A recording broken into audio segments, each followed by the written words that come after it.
आपल्या सर्वांना माहिती आहे की बाल साहित्य महत्त्वपूर्ण आहे. वास्तविक एक प्रमुख प्रश्न जो शिक्षक म्हणून आपल्या मनात येतो तो हा आहे की आपण प्राथमिक वर्गांमध्ये शिकणाऱ्या मुलांसाठी उपयुक्त पुस्तकांची ओळख, निवड आणि व्यवस्थापन कसे करणार.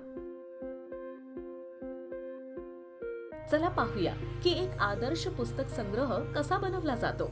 संग्रह केल्या गेलेल्या कथा अशा असल्या पाहिजेत ज्या मुलांच्या वाचन कौशल्याचा विकास करतील.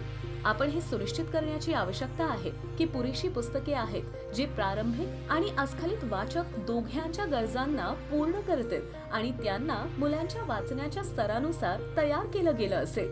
हेच लक्षात ठेवून पुस्तकांचं स्तरीकरण करण्यासाठी ग्रो बाय मॉडेल आला आहे. रूम टू रीड द्वारे प्रदान केली जाणारी पुस्तके वेगवेगळ्या रंगांद्वारे स्तरीकृत केली गेली आहेत, जी ग्रो बाय मॉडेलवर आधारित आहे. या मॉडेल अंतर्गत काठिण्य पातळीच्या स्तरानुसार पुस्तके हिरव्या, लाल, नारंगी, पांढऱ्या, निळ्या आणि पिवळ्या रंगांमध्ये स्तरित केली गेली आहेत. जसजसे मुलांचे वाचन कौशल्य उत्तम होत जाते ते कठीण स्तरावर जातात. आपण हे सुद्धा सुनिश्चित करणं आवश्यक आहे की कथेचं कथानक, विषय सर्व वयाच्या योग्यतेनुसार असावा आणि मुलांच्या विभिन्न रुचींना पूर्ण करणारा असावा. वेगवेगळ्या प्रकारच्या विषयांसहित कथा संस्कृतीला अनुसरून असली पाहिजे. सर्वात उत्तम हे असेल की काही कथा मुलांच्या जीवनाच्या अनुरूप असतील, ज्यांमध्ये कौटुंबिक पृष्ठभूमी, स्थान, संस्कृती, परंपरा समाविष्ट असतील, जे त्यांची ओळख आणि स्वतःबाबत माहिती अर्जित करण्यात मदत करू शकतील. तर काही कथा अशा असल्या पाहिजेत ज्या मुलांना नव्या जागा, संस्कृती आणि नव्या अनुभवांची ओळख करून देऊ शकतील, ज्या गोष्टी मुले आपल्या आसपास पाहू किंवा अनुभवू शकत नाहीत. एका चांगल्या पुस्तक संग्रहात कित्येक प्रकारच्या गोष्टींशी निगडीत कथा असतात, जसं की लिंग, धर्म, जाती, वर्ग, क्षमता, रूपरंग, कौटुंबिक संरचना, शहरी, निम्न शहरी, ग्रामीण स्थान, वय, प्रजाती, समानता, आणखीही खूप काही. एका चांगल्या कथेत अशी चित्र असतात जे वेगवेगळ्या शारीरिक रंगरूप, जाती आणि विश्वासांच्या वेगवेगळ्या पात्रांना दर्शवतात. एक चांगली कथा विभिन्न समुदायांना, संस्कृतींना, व्यवसायांचं प्रतिनिधित्व करण्याचा प्रयत्न करते आणि त्यांचा स्वीकार करण्याची इच्छा निर्माण करते.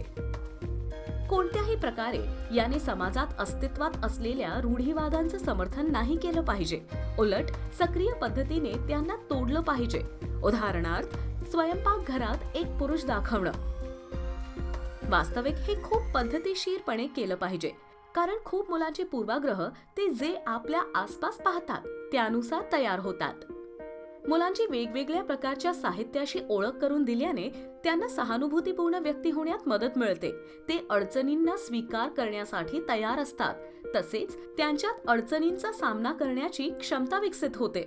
मुलांमध्ये वाचनाची सवय, प्रोत्साहन आणि पुस्तकांप्रती स्वारस्य विकसित करण्यासाठी कित्येक प्रकारच्या वाचन उपक्रमांचे आयोजन केलं जातं.